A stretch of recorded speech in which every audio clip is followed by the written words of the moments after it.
বাংলাদেশে July August বিপ্লবের যে পরবর্তী ১০ মাস ১১ মাস চলে গেল এবং সেই বিপ্লব পরবর্তী যে বর্ষপূর্তি সেই বর্ষপূর্তির সময় আমরা পালন করছি ২০২৪ সনের যে উত্তাল জুলাই, সেই উত্তাল জুলাই ১১ মাস পরে এসে ২০২৫ সনের যে জুলাই মাস, সেই জুলাই মাসে কি অমন আছেন বা জুলাই মাসের যে অবস্থা বাংলাদেশে ২৫ সনে এটি ২০২৪ সনের জুলাই মাসের সঙ্গে কতটা সম্পৃক্ত এবং আমরা ২০২৪ সনের জুলাইকে কিভাবে স্মরণ করছি, এইগুলো এক। ২ নম্বর হলো যে আগস্ট মাসের ৫ তারিখ ২০২৪, যেদিন শেখ হাসিনার পতন হয়েছিল এবং সারা বাংলাদেশে যে উৎসব এবং সেদিন যা কিছু হয়েছিল এই বাংলায়, অমন ঘটনা এ জীবনে আমি দেখিনি।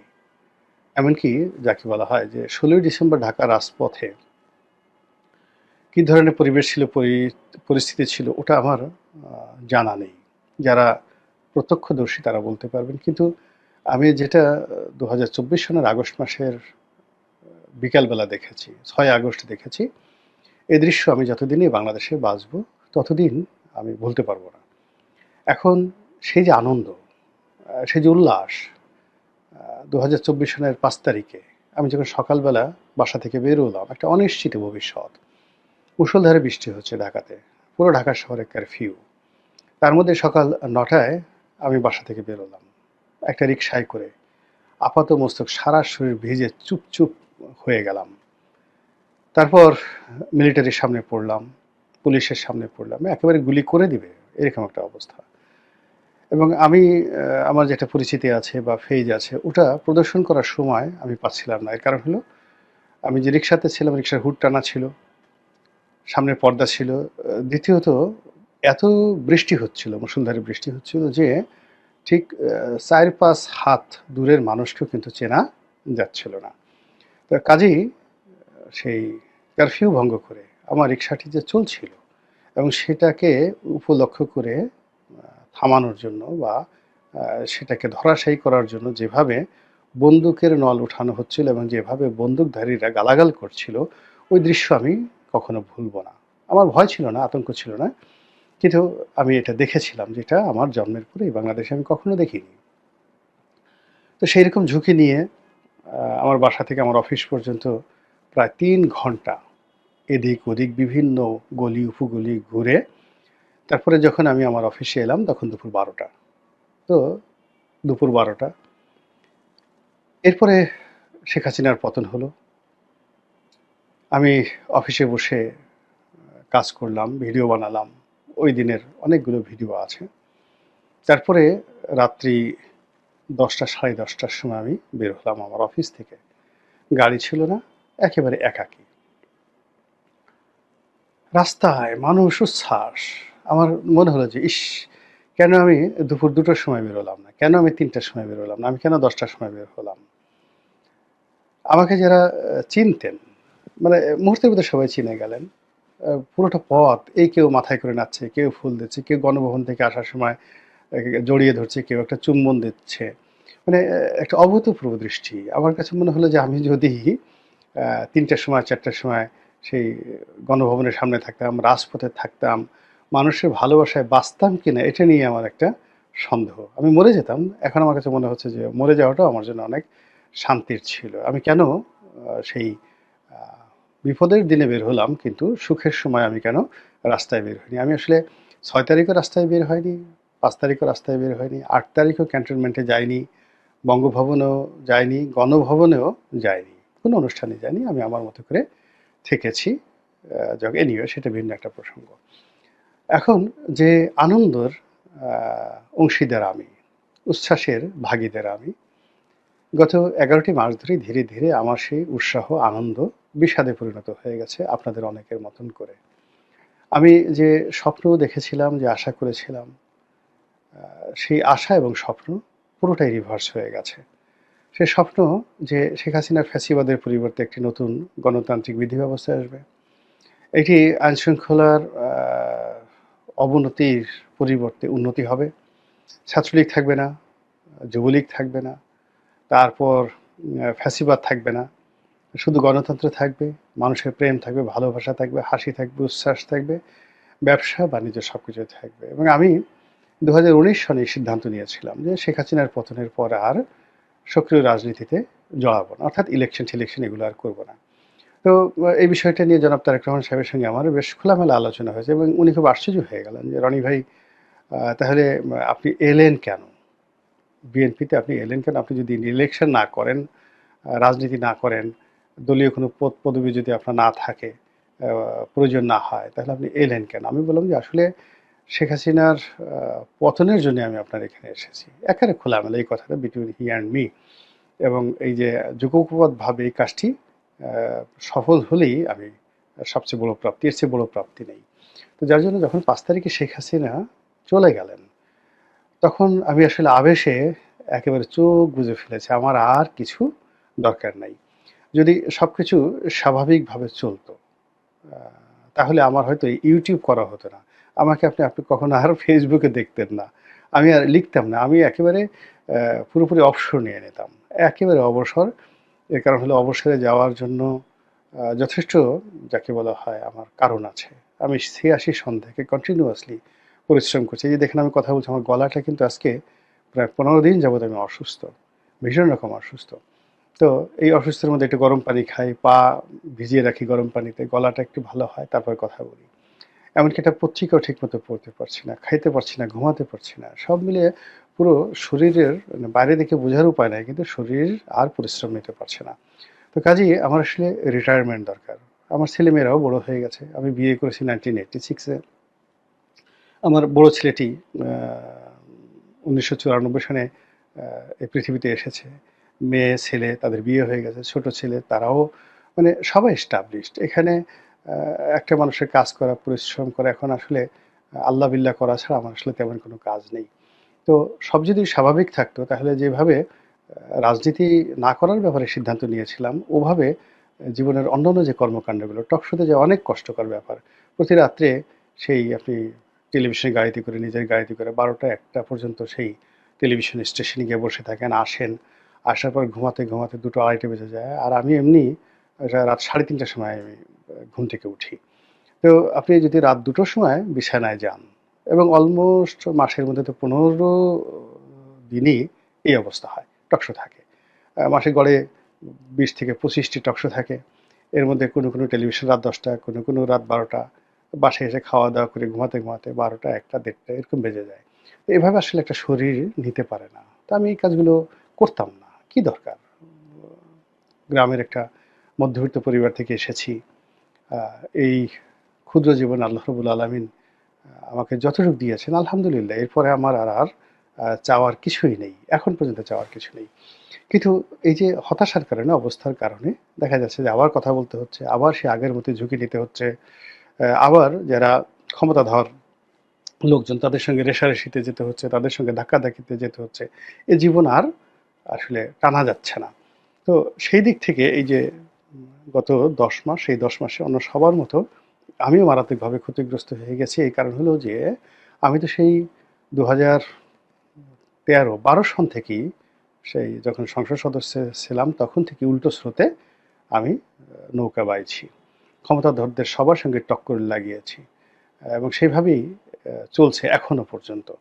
তো এর মধ্যে তো বয়স হয়ে গেছে, শরীরের ভার মানছে না। তো সেই কারণে আমি চাই যে দেশটা ভালো চলুক। একটু বিদায় নেই, একটু সুন্দরভাবে যাকে বলা হয় অবসর কাটাই। আর নতুন প্রজন্মে যারা রাজনীতি করতে এসেছেন, তারা রাজনীতি করবেন, তাদের সফলতা দেখে আনন্দ পাবো, পথে ঘাটে দেখা হবে, তারা সম্মান জানাবেন বা তাদেরকে স্নেহ করব। এই এতটুকুই এই বয়সে প্রাপ্তি। এর বাইরে অন্য কোনো কিছু ছিল না। কিন্তু দেখা গেল যে না, সেটা হচ্ছে না। পরিস্থিতি সব দিক থেকে খারাপ হচ্ছে। আগে যেভাবে মিথ্যা কথা বলা হতো, রাজার মুখ থেকে, রানীর মুখ থেকে যেভাবে মিথ্যা কথা বের হতো, এখন তার চেয়ে আরো বেশি বেরোচ্ছে। আগে পথে ঘাটে মানুষের যে অনিশ্চয়তা ছিল, তার চেয়ে আরো বেশি অনিশ্চয়তা হচ্ছে। আগে যেভাবে আতঙ্ক ছিল জাতীয় জীবনে, সেই আতঙ্ক বেড়ে যাচ্ছে। আন্তর্জাতিক অঙ্গনে যে সকল সমস্যা, তার চেয়ে অনেক বেশি সমস্যা এখন আমাদের চারিদিকে ঘুরপাক খাচ্ছে। বলেন তো ঘুমাবেন কি করে? আপনি বলেন কি করে আপনি সুস্থ থাকবেন? যদি ন্যূনতম বিবেক থাকে, বোধ থাকে, দেশপ্রেম থাকে, তাহলে তো আসলে ঘুম হওয়ার কথা না। ফলে আমারও হচ্ছে না। এবং এই অবস্থার মধ্যে আবার একটার পর একটা গুজব ছড়িয়ে পড়ছে। এই যে জুলাই এবং আগস্ট, এই আগস্টকে কেন্দ্র করে নরমালি যেটা হতে পারত সেটা হলো আমরা এই সময়টিকে আনন্দ দ্বারা নিতাম। আল্লাহকে কৃতজ্ঞতা জানাতাম। মানুষ যারা অংশগ্রহণ করেছে তাদেরকে কৃতজ্ঞতা জানাতাম। গান, কবিতা দ্বারা আমরা বরণ করে নিতাম। উৎসবের একটা আমেজ থাকতো জুলাই এবং আগস্ট জুড়ে। কিন্তু সেটা হচ্ছে না। সেটার পরিবর্তে রাজনীতির অনিশ্চয়তা, গত বছর যেটা ছিল সহিংসতা, এটা অনিশ্চয়তাতে চলে আসছে। গত বছর যেটা ছিল পরস্পর প্রতি অবিশ্বাস, এখন সেটা সন্দেহতে পরিণত হয়েছে। গত বছর যেটা যাকে বলা হয় প্রতিপক্ষকে পরাজিত করার যে একটা মনোবৃত্তি ছিল, এবছর সেটা প্রতিপক্ষকে ঘায়েল করার মনোবৃত্তি চলে এসেছে। এবং এখানে গত বছরে যে পক্ষগুলো ছিল তার চেয়ে আরো বহু পক্ষ এই বর্তমানে জড়িয়ে পড়েছে। এবং এরই প্রেক্ষিতে নানা জনে নানা রকম, বিশেষ করে সোশ্যাল মিডিয়াতে যে সকল আতঙ্ক ভীতি ছড়িয়ে দেওয়া হচ্ছে, যা আমাদের এই জাতির জন্য কল্যাণকর নয়। যেমন বলা হচ্ছে যে এই 2025 সনের আগস্ট মাসের 5 তারিখে কেয়ামত হয়ে যাবে বাংলাদেশে। কি কেয়ামত হবে আমরা এখন পর্যন্ত বলতে পারছি না কি কেয়ামত হবে। তবে যে বিষয়গুলো আমরা আতঙ্ক সহকারে অনুভব করতে পারি সেটা হলো যারা এই বিপ্লবের সুবিধাভোগী, যারা এই বিপ্লবের যারা নিজেদেরকে বিপ্লবের অগ্রগামী সেনানায়ক মনে করেন। আচ্ছা, আপনারা বলেন তো যে পৃথিবীর এমন কোনো যুদ্ধ আছে যে যুদ্ধে সেনাপতি বিদেশে থেকে যুদ্ধের নেতৃত্ব দিয়েছেন? এটা হয়নি। যুদ্ধের সেনাপতিকে যুদ্ধের ময়দানে থাকতে হয়। তো এক্ষেত্রে জুলাই আগস্টে যারা বিপ্লবী, যারা বিজয়ী, তারা সবাই বাংলাদেশে ছিলেন এবং এখন পর্যন্ত যারা বাংলাদেশে আছেন তারাই এটার নেতৃত্ব দেবেন, এটাই স্বাভাবিক। কিন্তু দুর্ভাগ্যজনক হলেও সত্যি যে প্রচলিত রাজনৈতিক দল, তাদের বড় বড় রাজনৈতিক দলের যে নেতৃত্ব তারা এখন বিদেশে। আওয়ামী লীগের সবাই বিদেশে পলাতক। তারপরে বিএনপির তারেক রহমান সাহেব বিদেশে, তার স্ত্রী, পরিবার, পরিজন তারাও সবাই বিদেশে। অথচ মূল নেতৃত্বটা লন্ডন থেকে কিন্তু পরিচালিত হচ্ছে। ফলে লন্ডন থেকে যখন ইথারে কোনো একটি কমান্ড আসে, সেটা স্কাইপের মাধ্যমে আসুক, টেলিফোনে আসুক, যেভাবে আসুক, এটা যার কানে আসে ওটা সে কার্যকারিতা ওভাবে থাকে না। নেতা নিজে মাঠে উপস্থিত থেকে যদি কোনো একটা কাজকর্ম করতেন, সেটা অনেক সুবিধা হতো। অন্যদিকে বিপ্লবের যারা হর্তাকর্তা, এই মুহূর্তে হর্তাকর্তা, তারা যদি বিপ্লবটা তাদের নিজস্ব মস্তিষ্ক প্রসূত হতো এবং নিজেদের যোগ্যতা, প্রজ্ঞা, মেধা অনুযায়ী যদি তারা সফল হতেন, তাহলে আজকে বিপ্লবের এই অবস্থা হতো না। বিপ্লবের মধ্যে অনেক গুণ ছিল, বিপ্লবের মধ্যে অনেক হাত ছিল, অনেক দেশি এবং বিদেশি অজ্ঞাত শক্তি এই বিপ্লবের সঙ্গে জড়িত ছিল। এখন প্রায় সব পক্ষ এই বিপ্লবের ক্রেডিট নেওয়ার জন্য টানাটানি করছে। কেউ এটার সঙ্গে ডিপ স্টেট, আমেরিকার যে ডিপ স্টেট পলিসি, সেটার যাকে বলা হয় প্রভাব খুঁজে বেড়াচ্ছে।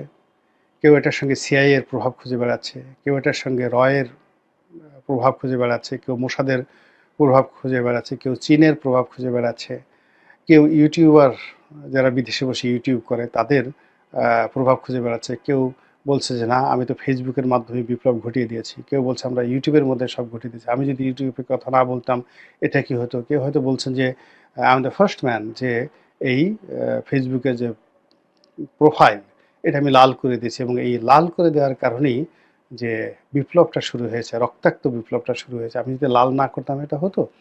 এই সকল বিষয়াদি নিয়ে তর্ক এবং বিতর্ক এবং ক্ষেত্র বিশেষে একে অপরের সঙ্গে যে শত্রুতা এতটা প্রবল পর্যায়ে পৌঁছে গেছে যে বিপ্লবের নীতি, আদর্শ, লক্ষ্য এবং উদ্দেশ্য সব কিছু এলোমেলো হয়ে গেছে।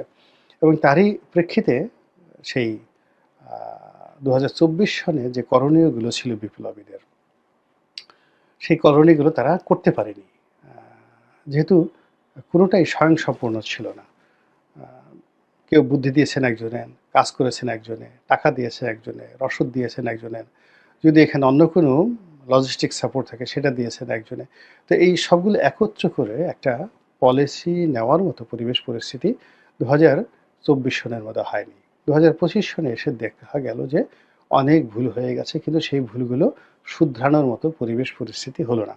কেউ বলল বিপ্লবী সরকার, কেউ বলল শাহাবুদ্দিন চুপ্পুকে বঙ্গভবন থেকে তাড়াতে হবে, কেউ বলল ডক্টর মোহাম্মদ ইউনূসকে প্রেসিডেন্ট বানাতে হবে, কেউ বলল যে প্রেসিডেন্সিয়াল ফর্ম অফ গভর্নমেন্টে যেতে হবে, কেউ বলল সংবিধান ছুঁড়ে ফেলে দিতে হবে ইত্যাদি নানা রকম কথাবার্তা ২০২৫ সন থেকে যে শুরু হলো, যেটি এটি গত কয়েক মাসে প্রবল থেকে প্রবল আকার ধারণ করেছে এবং পুরো শাসন ব্যবস্থা, রাষ্ট্রযন্ত্র থেকে শুরু করে এখন যারা বিপ্লবী রয়েছেন তারা, এবং একই সঙ্গে ডক্টর মোহাম্মদ ইউনূসের যে উপদেষ্টা মণ্ডলী, সবাই বিপদ এবং বিপত্তির মধ্যে পড়েছেন। এবং এরই মধ্যে আবার ২০২৫ সনে জুলাই মাস এসে গেল, আবার জুলাই মাসের পরে আগস্ট মাসে আসবে। এখন কি হবে আগস্ট মাসে?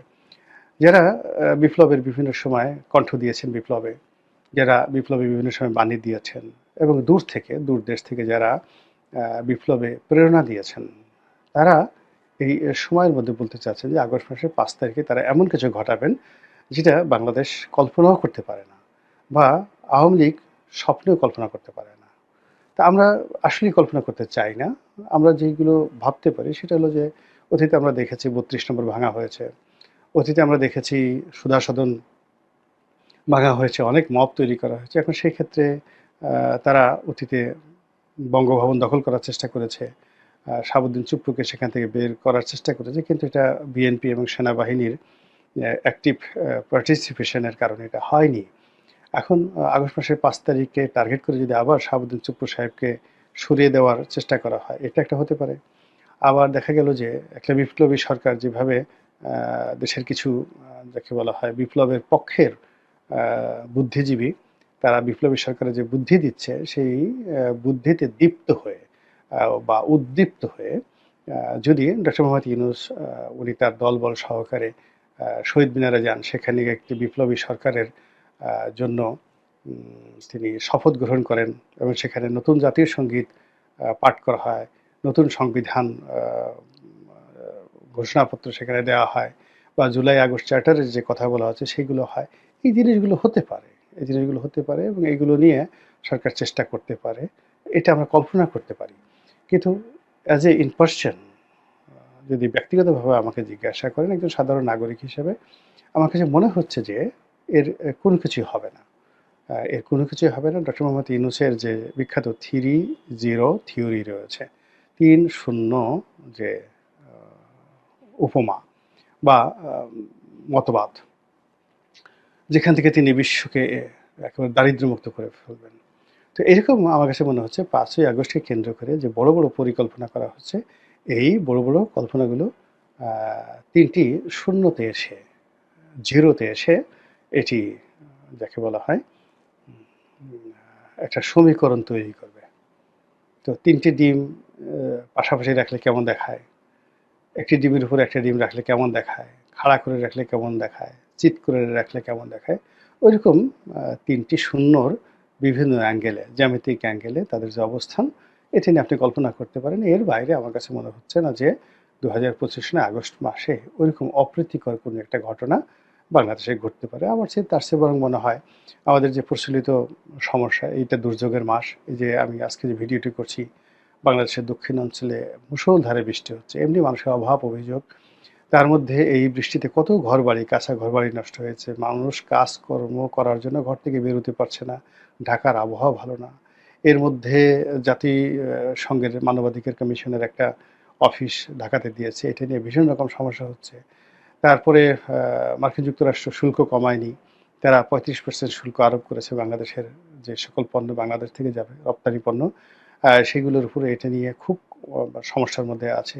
বিএনপি রাজনীতি নির্বাচন নিয়ে সমস্যার মধ্যে আছে। তারেক জিয়া আসবে কি আসবে না, সবাই ধারণা করেছিল যে আগস্ট মাসের ৫ তারিখে যে বিশাল সমাবেশ বিএনপি করবে, সেই সমাবেশ উদ্বোধন করবেন তারেক রহমান সাহেব।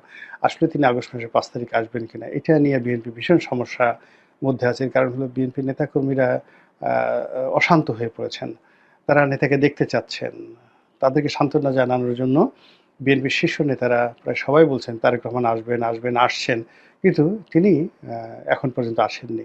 আর তিনি যদি আগস্ট মাসের ৫ তারিখের মধ্যে না আসেন, বিএনপির মধ্যে হতাশা দেখা দেবে। তো সেই দিক থেকে যেটা কল্পনার জগৎ, সেই কল্পনার জগতের ফানুস উড়ানোর দরকার নেই। আমাদের এমনি হাজার হাজার নয়, লাখ লাখ সমস্যা রয়েছে, প্রচলিত রাজনীতির সমস্যা, প্রচলিত অর্থনীতির সমস্যা। এই সমস্যার যে ঘূর্ণিবদ, যে ঘূর্ণিপাক, এই ঘূর্ণিপাকে আমরা আবর্তিত হতে থাকব ২০২৫ সালের আগস্ট মাসের ৫ তারিখে। এর বাইরে নতুন কোনো সমস্যা, নতুন কোনো সম্ভাবনা আমি অন্তত সেই দিন দেখিনি।